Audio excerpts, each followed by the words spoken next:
ថ្ងៃនេះជាថ្ងៃទី2នៃបុណ្យចូលឆ្នាំខ្មែរ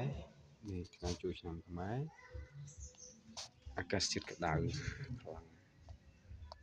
អាកាសធាតុក្តៅខ្លាំងណាស់នេះជាទេសភាពមួយបង្ហាញពីដើមឈើ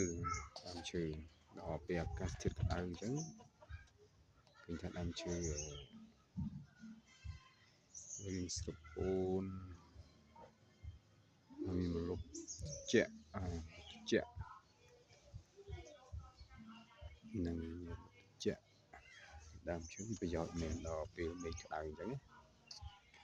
នឹងជាចេញធាតុត្រជាក់ពីដើមឈើមកខ្ញុំអត់ចេញខាងក្រៅក្តៅពេកផ្ទះ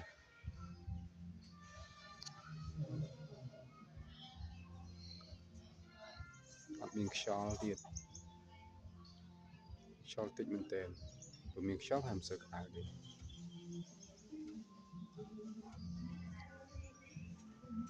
ហើយជាល្ងាចនេះអាចនឹងភ្លៀងក្តៅពេកជំរឿអីទុកអញ្ចឹង